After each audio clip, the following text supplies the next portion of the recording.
Now we'll start with the third part of the story, Uncle Ken at the wicket. Then it was over and the other batsman had to face the bowling. He took a run off the first ball and called for a second run. Now this time the chance of Uncle Ken means the Bruce Hallam was over, and now the other batsman had the chance. He took a run off the first ball and called for a second run. Uncle Ken thought one run was more than enough. Why go charging up and down the wicket like a madman? However, he couldn't refuse to run, and he was halfway down the pitch when the fielder's throw hit the wicket.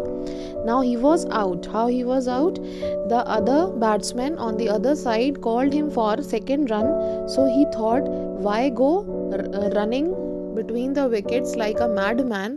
We should not run. So he refused to run. But when the other batsman started running, he also started, and when he reached only half the wicket, he was out. The fielder's throw hit the wicket. Uncle Ken was run out by yards. He could be no doubt it this time. He returned to the pavilion to the sympathetic applause of the crowd. Now sympathetic applause means friendly clapping. As he was out, so everybody clapped for him when he was returning back. Not his fault, said the elderly gentleman. The other chap shouldn't have called. The elderly batsman said, it is not his fault, the other batsman shouldn't have called him. There was no run there. Still it was worth coming here all the way from Kanpur only to see the superb late cut. Now they were happy to see Bruce Hallam play. So he was saying that although he is out, but still we are happy that it was worth coming here to see him playing, and the shot played by him, the classic late cut. Uncle Ken enjoyed a hearty tiffin. Hearty tiffin means heavy meal. Then he slipped out of the pavilion, left the stadium and took a tonga to Aunt Emily's house. Now finally he has to go to Aunt Emily's house, so he went. He was just in time for the second lunch taken at 1 o'clock with Aunt Emily's family. Now he reached there at the time of lunch. Aunt Emily, a forceful woman, fed Uncle Ken for a week. She was very strict woman. She fed Uncle Ken for a week.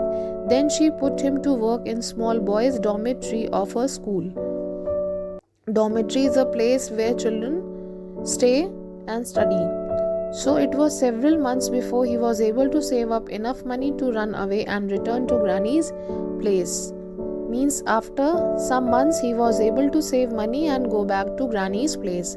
He had the satisfaction of knowing that he had helped the great Bruce add 4 runs to his grand total. Now he was happy that he played in place of Bruce Hallam, and 4 runs he made, which was added to the grand total of Bruce Hallam. The scorebook of Gomti Cricketing Association has recorded this feat for all the time. Bruce Hallam run out 4. Now this was recorded for the Bruce Hallam. The Gomti team lost that match, but as Uncle Ken would readily admit, where would we be without losers?